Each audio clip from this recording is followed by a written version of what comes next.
तो चलिए कहानी शुरू करते हैं। अगर आप लोग चैनल पर नए हैं तो चैनल को सब्सक्राइब लाजमी करें। इस कहानी की शुरुआत में हम एक सुनसान बर्फ वाली जगह पर एक लड़की को पड़ा हुआ देखते हैं, लेकिन ये ज़ेनी नहीं थी। इसके बाद हमें एक हॉस्पिटल दिखाया जाता है जो उसी एरिया में बना हुआ था, लेकिन ये हॉस्पिटल बहुत ही जल्द बंद होने वाला है क्योंकि इस बर्फीले और वीरान एरिया में बहुत ही कम पेशेंट आते हैं। इसी हॉस्पिटल में हमें दो डॉक्टर्स को दिखाया जाता है और दूसरे का नाम कैनुला था। इनके साथ एक नर्स भी होती है और साथ ही दो पेशेंट और एक बच्चा भी था।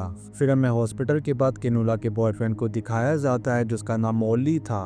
वो कैनुला से मिलने के लिए आया था। दरअसल वो अक्सर इस बर्फीले एरिया में लोगों की हेल्प किया करता था। तभी उसके पास एक कॉल आता है जिससे उसे पता चलता है कि एक सुनसान एरिया में एक कार फंसी हुई है। कॉल को कट करने के बाद एली उस जगह पर पहुंचता है उन लोगों की हेल्प करने के लिए, लेकिन जब वो वहां पहुंचता है तो देखता है कि उस कार के अंदर कोई भी नहीं था। दरअसल ये कार उन्हीं पांचों दोस्तों की थी जिन्हें कहानी के फर्स्ट पार्ट में देखा गया था। इसके बाद ओली इनकी इन्फॉर्मेशन पुलिस को देने के बाद वापस आने लगता है। इसी बीच अचानक से कोई इसकी गाड़ी के सामने आ जाता है जिसे देखकर के ओली ब्रेक लगा देता है।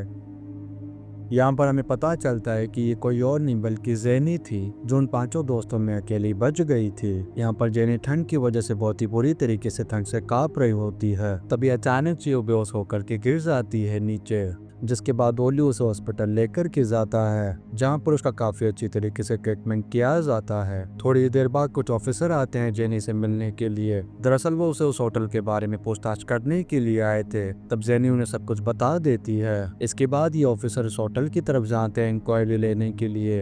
ये ऑफिसर उस जगह पर पहुंच करके जब सभी डेड बॉडीज को देखते हैं तो बहुत ही ज्यादा शॉक हो जाते हैं। अब इस मिशन को लीड करने वाले ऑफिसर इन सभी डेड बॉडीज को हॉस्पिटल भेज देते हैं पोस्टमार्टम के लिए। सभी बॉडीज को भेजने के बाद वो लीडर ऑफिसर अपने दोनों ऑफिसर को होटल में भेज देता है इन्वेस्टिगेशन करने के लिए। जब ये ऑफिसर वहां पर जाकर के चेक करते हैं तो इन्हें वहां पर कोई भी सबूत नहीं मिलता है। उधर उन डेड बॉडीज को हॉस्पिटल में लाया जाता है ताकि उनकी फॉरेंसिक रिपोर्ट निकाली जा सके, जिसमें उन बॉडीज पर बर्फमार्क को देखकर सीनियर ऑफिसर को उस मिसिंग बच्चे का केस याद आ जाता है। इसीलिए वो इस पर इन्वेस्टिगेशन करने लगता है ताकि ये पता लगा सके कि आखिर वो बच्चा किलर कैसे बना। वहीं दूसरी तरफ जेनी को उसको के नाइट विजन आने लगते हैं जिसकी वजह से उसकी मेंटली हालत ठीक नहीं हो पाती है। तभी कैनुला जेनी को इन्फॉर्म करती है कि तुम्हारे सभी फ्रेंड्स की डेड बॉडीज को हॉस्पिटल में लाया गया है, अगर तुम चाहो तो उन्हें देख सकती हो। इसके बाद जब जेनी अपने फ्रेंड्स को देखने के लिए आती है तब वो उनकी लाशों को देख करके पागल सी होने लगती है और उसे इतना ज्यादा गुस्सा आता है कि वो उस कोनी की बॉडी को मारना शुरू कर देती है। तभी यहाँ पर डॉक्टर आती है और जेनी को कुछ मेडिसिन दे करके बेहोश कर देती है। इसके बाद नर्स जब उस कोनी की डेड बॉडी के कपड़े निकाल रही थी तभी अचानक से उस कोनी की बॉडी में मूवमेंट होने लगती है। ये देख कर के डर के मारे पैंट गीली हो जाती है उस नर्स की। दरअसल वो कोनी अभी तक मरा नहीं था। अब वो नर्स से सारी बातें जाकर के बताती है डॉक्टर को। इसके बाद डॉक्टर उसे होश में लाने की कोशिश करते हैं और देखते ही देखते थोड़ी देर में वो कोनी होश में आ जाता है। इसी दौरान जेनी आ जाती है वहाँ पर और उन डॉक्टर्स को मना करती है ऐसा करने के लिए, क्योंकि वो काफी अच्छी तरीके से जानती थी कि अगर ये कोनी फिर से जिंदा हो गया तो सबको जान से मार देगा। जेनी ये बात इन सभी डॉक्टर्स को समझाने की बहुत कोशिश करती है लेकिन कोई भी उसकी बात को नहीं मान रहा था। जब जेनी ज्यादा हंगामा करती तो उसे एक रूम में ले जाकर के जंजीरों से बांध दिया जाता है।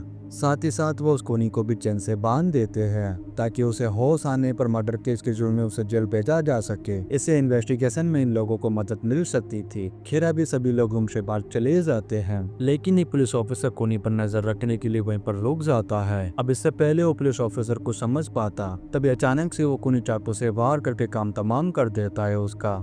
इसके बाद वो अपने आप को चैन से आजाद करके निकल पड़ता है अपने अगले शिकार के लिए। वही दूसरी तरफ वो नर्स फ्रेश होकर के वॉशरूम से बाहर निकल रही थी तभी अचानक से वो खूनी पीछे से आकर के उस पर गैस कंटेनर से हमला कर देता है, जिससे वो बुरी तरीके से जख्मी होकर के गिर जाती है जमीन पर। तब वो खूनी उस गैस कंटेनर से उसके फेस पर वार करता है और काम तमाम कर देता है उसका भी।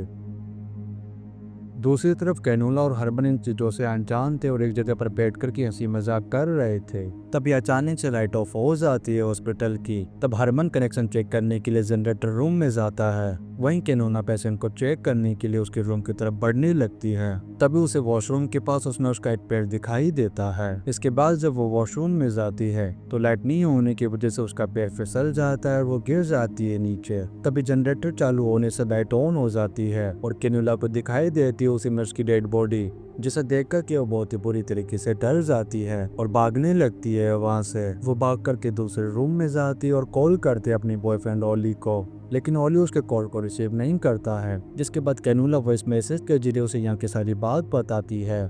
वहीं दूसरी तरफ हरमन के जनरेटर ऑन करने के बाद वो फिर से ऑफ हो जाता है। तभी वो फिर से जनरेटर को ऑन करने के लिए उसके पास आता है। तभी हम उस खूनी को देखते हैं तो उसके पीछे ही खड़ा था। अब हरमन को पता चलता, इससे पहले ही वो खूनी उसके गर्दन पे पीछे से वार करके पहुंचा देता है उसे दूसरी दुनिया में। उधर जब जैनी को होश आता है तब वो अपने आप को बैग से बंधा हुआ पाती है। तभी उसके पास एक बच्चा आता है जिसका नाम डेनियल था। दरअसल डेनियल भी एक पेशेंट था और उसका इस हॉस्पिटल में इलाज चल रहा था। तभी जेनी डेनियल को अपने आप को आजाद करने के लिए कहती है। तब डेनियल उसकी मदद करता है और जेनी उन जंजीरों से फ्री हो जाती है। और अब उसे पता चल चुका था कि उस खूनी ने यहाँ पर कत्लेआम करना शुरू कर दिया है, इसलिए वो डेनियल को भी एक कबर्ड में ले जाकर के छुपा देती है। इसके बाद वह सीरीज में पॉइजन भरती है और तैयार हो जाती है उस खूनी को मारने के लिए। वहीं दूसरी तरफ कैनुला एक जगह पर छुप कर के इमरजेंसी नंबर पर कॉल करने की कोशिश कर रही थी, लेकिन इससे पहले कि वो कॉल कर पाती तभी वो उस खूनी को देखती जो उसी की तरफ आ रहा था। तब वो वहीं पर छुप करके बैठ जाती है और वो खूनी उसे देख नहीं पाता और कैनुला की जान बच जाती है। खूनी के जाने के बाद वो यहाँ से निकल करके एक दूसरे रूम में जाती है जहाँ पर काफी ज्यादा अंधेरा था। तभी अचानक से कोई अटैक कर देता है उस पर। दरअसल वो जेनी थी जो उस खूनी को ढूंढ रही थी। जेनी वो इंजेक्शन कैनुला को भी लगा देती है, लेकिन अभी तक उसने उसमें भरा हुआ पॉइजन उसकी बॉडी में इंजेक्ट नहीं हो पाया था, जिससे कैनुला को कुछ भी नहीं होता है। अब इसी जल्दबाजी में कैनुला का फोन टूट जाता है नीचे गिरकर, जिससे अब किसी से भी कांटेक्ट नहीं कर सकती थी। जेनी उसे कहती कि हमें अपने पेशेंट को लेकर के निकल जाना चाहिए यहाँ से, लेकिन कैनुला उस डॉक्टर को लिए बगैर यहाँ से नहीं जाना चाहती थी। इसीलिए वो उस डॉक्टर को ढूंढने के लिए बेसमेंट की तरफ जाती है। वो जेनी उस बच्चे डेनी को लेने के लिए जाती जिसने उसे कबर्ड में छुपाया था, लेकिन जब वो उस कबर्ड को खोल करके देखती तो वो बच्चा वहां से गायब था। उधर कैनुला जब उस डॉक्टर को ढूंढ रही थी तभी उसे उस खूनी की चिल्लाने की आवाज सुनाई देती है, इसीलिए वो फौरन वहीं पर छुप जाती है। तभी अचानक से वो खूनी यहाँ पर आ जाता है और अटैक कर देता है कैनुला पर। इसी दौरान जेनी आ जाती है यहाँ पर, जो कैनुला को उस खूनी से बचाकर यहाँ से बाहर ले जाती है। इसके बाद वो उस खूनी को भी बंद कर देती है उसी रूम में। तभी उसे डेनियल भी मिल जाता है, जिसे लेकर के अभी तीनों ऐसे भागती है बाहर की तरफ। जैसे ये बाहर पहुंचते हैं तो कैनुला अपने बॉयफ्रेंड ओली को देखती है जो सीनियर ऑफिसर्स को लेकर के यहाँ पर पहुंच गया था, जिसे देखकर के कैनुला बहुत ही ज्यादा खुश होती है और ओली से पूछती क्या कि तुम्हें कैसे पता चला कि हम लोग मुसीबत में हैं। तब ओली कहता है कि मैंने तुम्हारे वॉइस मैसेज को सुन लिया था, क्योंकि हम जानते हैं कि वो सीनियर ऑफिसर इस केस की डीपलिंग इन्वेस्टिगेशन कर रहे हैं। इसमें उसे पता चलता है कि इस बच्चे का गायब हो जाना इस होटल का सीक्रेट नहीं है, बल्कि उससे पहले भी वहाँ पर काफी सारे लोग गायब हो चुके हैं, क्योंकि पार्ट 1 में जो जला हुआ रूम दिखाया गया था असल में वहाँ पर एक ऑफिसर रहा करता था जो कि उस होटल के रजिस्ट्री के बारे में रिसर्च कर रहा था। अब कोई भी नहीं चाहता था कि उस होटल की सच्चाई किसी को पता चले, इसीलिए उस ऑफिसर के रूम को आग लगा करके जला दिया गया था। लेकिन किसी तरह से वो ऑफिसर जिंदा बच गया था। अब उसी ऑफिसर से मिलकर के सीनियर ऑफिसर रेशे के बारे में पता करने की कोशिश करता है। तब हमें पता चलता है कि असल में वो खूनी कोई रेशे में चीज है जिस वजह से वो खूनी आर पार बच जाता है। अब इन सब के बाद एक टीम उसी खाई की तरफ जाती है जहाँ पर उन्हें बहुत सारी डेड बॉडीज मिलती है जिन्हें उस खूनी ने मारा था। वही दूसरी तरफ कैनुला को लगता है कि हॉस्पिटल में अभी भी कुछ लोग जिंदा है, इसीलिए उन्हें बचाने के लिए ओली अपने 2 साथियों को हॉस्पिटल के अंदर ले जाता है। हॉस्पिटल के अंदर उन्हें एक बूढ़ी औरत मिलती है जो बिल्कुल सेफ थी। वहीं पर एक ऑफिसर की डेड बॉडी भी पड़ी थी जिसके पास ओली का एक साथी पहुंचता है। तभी अचानक से वो खूनी एक वायर की मदद से खींच लेता है उसे अंदर की तरफ। अब ओली जैसे उस रूम का डोर ओपन करता है तभी वो खूनी उसे और उसके साथी को मौत की काट उतार देता है। उधर बाहर बैठे जुबान को जब कोई भी रिप्लाई नहीं मिलता है तब वो कैनुला को लेकर के हॉस्पिटल के अंदर जाने का फैसला करता है। इसी बीच वो खूनी कैनुला पर अटैक करके उसी गाड़ी से बाहर निकाल देता है। अब इससे पहले वो उसे जान से मारता तभी ओली आकर के उसे सूख कर देता है जो अभी तक जिंदा था, लेकिन वो खूनी भी अभी तक मरा नहीं था। तभी जेनी आकर के उस खूनी को भी गन पॉइंट पर ले लेती है। तभी ओली भी बहुत ज्यादा जख्मी होने की वजह से मारा जाता है।